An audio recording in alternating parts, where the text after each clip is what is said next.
बदलते समय के साथ साथ देवताओं की पूजा का भी बदलता रूप नजर आ रहा है। देवता की पूजा कब करनी चाहिए और किस समय में किस देवता की पूजा करने का विधान है, यह जानना भी आवश्यक है। कलयुग में किस भगवान की पूजा करने से शीघ्र फल की प्राप्ति हो सकती है अथवा कलयुग में कौन से भगवान की पूजा करनी चाहिए, यह जानना बहुत ही जरूरी है। वैसे तो कलयुग में बहुत सारे भगवान ऐसे हैं जो शीघ्र फल प्रदान करने वाले माने जाते हैं, लेकिन इनमें से कुछ ऐसे देवी देवता हैं जिनकी पूजा करने से कलयुग के पापों से छुटकारा एवं सभी प्रकार की मनोकामनाएं शीघ्र पूर्ण होने लगती हैं।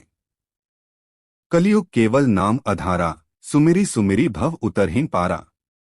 अर्थात पापों से भरे इस कलयुग में भगवान का नाम मात्र लेने से ही सभी प्रकार के कष्ट, सभी प्रकार के पाप दूर हो जाते हैं। इसीलिए गोस्वामी तुलसीदास ने यह बात कही।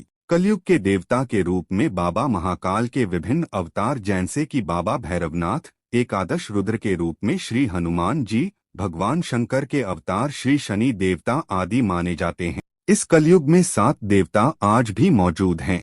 इन्हीं 7 देवताओं को कलयुग में सप्त चिरंजीवी के रूप में भी समझा जाता है। इन 7 चिरंजीवी में भगवान हनुमान, श्री वेद व्यास, परशुराम, कृपाचार्य, अश्वत्थामा, बलि, विभीषण आज भी अमर हैं।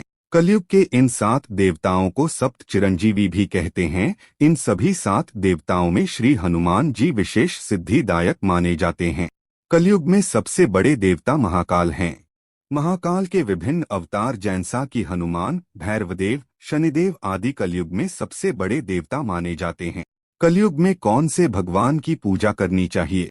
विशेष प्रकार की इच्छाओं की पूर्ति के लिए कलयुग में हनुमान भगवान की पूजा करने का विशेष विधान बताया गया है, क्योंकि हनुमान जी आज भी वायु के साथ विचरण करते रहते हैं। वायु के रूप में सर्वत्र हनुमान जी की पूजा करने का विशेष फल मिलता है।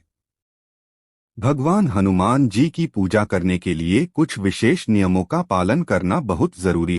स्त्री को हनुमान जी की पूजा करने के लिए काफी बातों का विशेष ध्यान रखना चाहिए। यहाँ तक कि शास्त्रों में कहा गया कि स्त्री हनुमान जी की पूजा नहीं कर सकती है। हनुमान जी की पूजा करने का सबसे पहला विधान यही है कि भक्तों को ब्रह्मचर्य का विशेष ध्यान रखना चाहिए।